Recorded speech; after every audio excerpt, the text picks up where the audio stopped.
बहुत समय पहले की बात है। एक गांव के पास एक पुराना और सुनसान पेड़ था। गांव के लोग कहते थे कि उस पेड़ पर एक भूत का साया है। शाम ढलते ही लोग उसे पेड़ के पास से गुजरने से डरते थे। कई लोगों ने वहां अजीबोगरीब आवाजें सुनी थी। उसी गांव में मोहन नाम का एक लड़का रहता था। मोहन बहुत ही बहादुर और साहसी था। उसे इन भूत प्रेत की कहानियों पर विश्वास नहीं था। वह सोचता था कि ये सब बातें सिर्फ डराने के लिए बनाई जाती हैं। एक दिन उसने ठान लिया कि वह उस पेड़ के रहस्य का पता लगाएगा। रात के समय जब पूरा गांव सो रहा था, मोहन चुपचाप घर से निकला और उस पेड़ की ओर चल पड़ा। आसमान में चांद चमक रहा था और चारों ओर सन्नाटा था। जैसे ही मोहन पेड़ के पास पहुंचा, उसे अचानक एक चिड़िया की आवाज़ सुनाई दी। उसने ऊपर देखा तो एक छोटी चिड़िया पेड़ की शाखा पर बैठी थी। चिड़िया बहुत सुंदर थी, लेकिन उसकी आंखों में अजीब सी उदासी थी।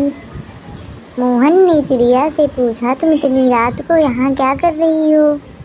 चिड़िया ने एक गहरी सांस ली और बताया, मैं एक समय में एक परी थी, लेकिन एक दुष्ट भूत ने मुझे श्राप देकर चिड़िया बना दिया। इस पेड़ पर उसका वास है और वह मुझे कैद करके रखता है। जब तक कोई साहसी व्यक्ति इस पेड़ के नीचे जाकर उसका सामना नहीं करेगा, मैं इस श्राप से मुक्त नहीं हो सकती। मोहन ने यह सुनते ही निर्णय लिया, वह उस भूत का सामना करेगा। उसने चिड़िया से कहा, डरो मत, मैं तुम्हारी मदद करूँगा। मोहन पेड़ के नीचे खड़ा हो गया और जोर से चिल्लाया, ए भूत, अगर हिम्मत है तो सामने आ। कुछ ही पलों में पेड़ से एक काली छाया निकली और एक भयानक आवाज़ में हंसते हुए बोली, तुमने मेरी शांति भंग की है, अब इसकी सज़ा भुगतो। मोहन बिना डरे उस छाया का सामना करता रहा। उसने अपनी जेब से एक पवित्र तावीज़ निकाला जो उसकी दादी ने उसे दिया था और उसे छाया की ओर उछाल दिया।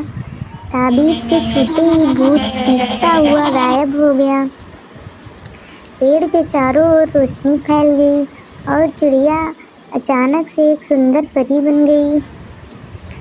परी ने मोहन का आभार व्यक्त किया और कहा, तुमने मेरी मदद की है।